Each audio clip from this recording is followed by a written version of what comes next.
For decades, this was a fly most Americans never had to think about. Now, the New World screwworm is back.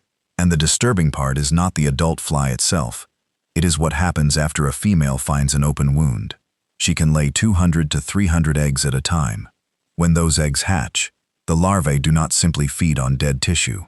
They burrow into the wound and begin feeding on living flesh. That is why the New World screwworm has earned the frightening reputation of a flesh-eating fly. But before you start fearing every fly around your home, there is something important to understand. The adult fly is not hunting people for flesh. The real danger begins with its eggs. So what exactly should Americans be watching for? Who is actually at risk? And why is the United States fighting this parasite with one of the strangest weapons in pest control? Here is what you need to know. The New World screwworm, scientifically known as Cochliomyia hominivorax, is a metallic blue-green fly with orange eyes and 3 dark stripes running along its back. At a glance, it can look like an ordinary blowfly. That is part of the problem. You are unlikely to see one flying past and instantly know what it is. Several flies can look similar, and identification may require a trained eye. But the fly itself is only the beginning of the story. A female screwworm is attracted to open wounds and moist body openings. The nose, mouth, eyes, ears, and other exposed tissue can all provide places where eggs are deposited. And the wound does not have to look serious. A small scratch, a bite, or another break in the skin can be enough. Then the clock starts. The eggs hatch, and the larvae move into the wound. Unlike many maggots that feed mainly on dead or decaying material, New World screwworm larvae require living tissue. They feed together, packed into the wound, using their mouth hooks to damage tissue as they grow. This is where the name screwworm comes from. The larvae burrow deeper while feeding, almost like a screw being driven into wood. And once that process begins, a minor wound can become something very different. The injury may grow instead of heal. It can become painful. It may produce discharge or a foul odor, and the damaged area can attract even more flies, creating the possibility of additional egg laying. An affected animal may lick, bite, scratch, or guard the same spot again and again.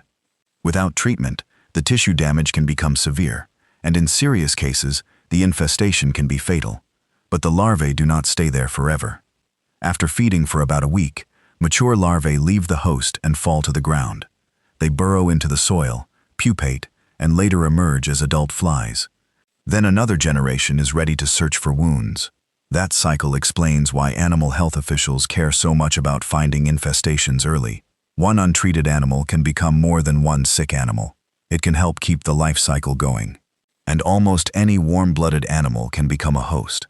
Cattle are a major concern, but horses, sheep, goats, dogs, wildlife, and even people can be affected.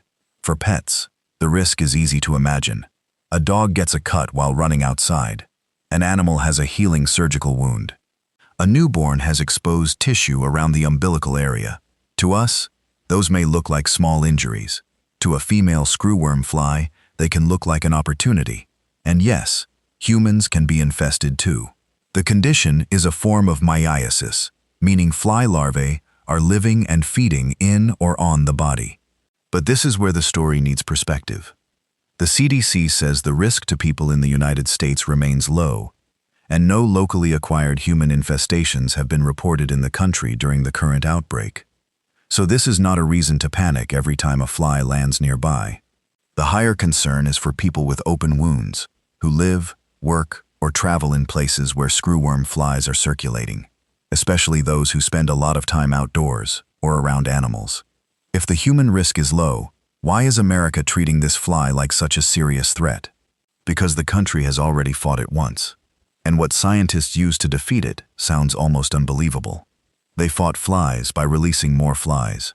New World screwworm once caused major livestock losses across the southern United States. For ranchers, even a small wound could become a dangerous infestation. Trying to kill every wild fly with insecticide was not enough.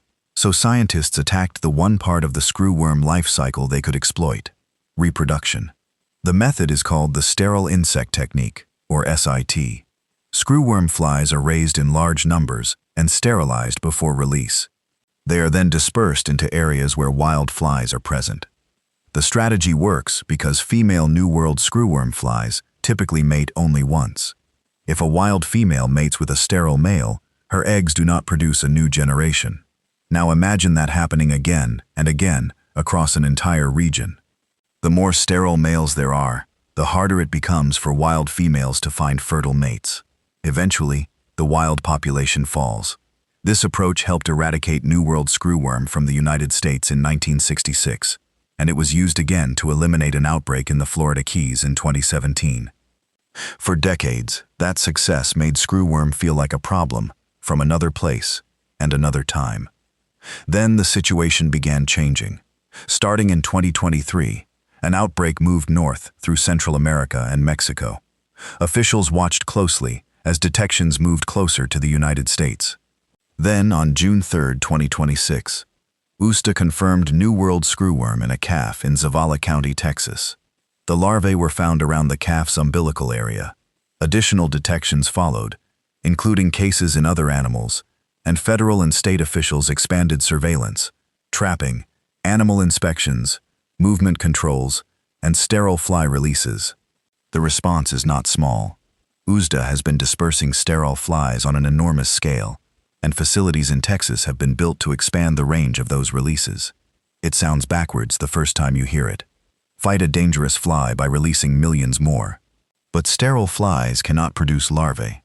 Their purpose is to prevent the next generation from ever existing.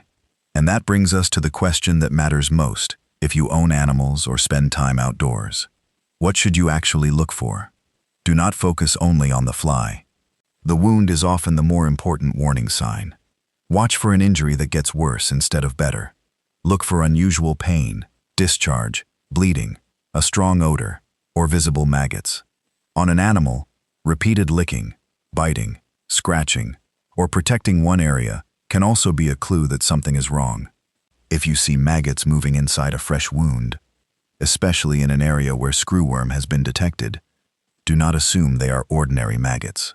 A veterinarian or animal health official may need to examine the animal and identify the larvae. For people, the advice is similar. Keep open wounds clean and covered when appropriate, especially in places where the fly is present. If a wound becomes rapidly worse, unusually painful, foul-smelling, or appears to contain moving larvae, seek medical care.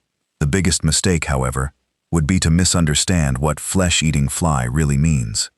The adult fly does not land on healthy skin and start eating you. It does not chase people, and most Americans are not suddenly in immediate danger. The threat begins when a female finds vulnerable tissue, lays eggs, and those eggs hatch. That distinction matters because fear is not the useful response. Recognition is. A worsening wound is useful information. Visible larvae are useful information. Knowing that this parasite has returned is useful information. And there is another reason not to panic. This is not an enemy science knows nothing about. Researchers know its life cycle. Veterinarians know the signs. Officials know how to trap and identify the fly. And the same unusual strategy that helped remove it from the United States decades ago is being used again. So if you remember only one thing from this video, remember this. The adult fly is not what eats flesh. Its larvae are. And if larvae appear in a wound on an animal or on a person, that is not something to ignore. The New World screwworm is back in America. This time, the question is not what it can do. We already know that. The real question is whether it can be stopped before it becomes established again.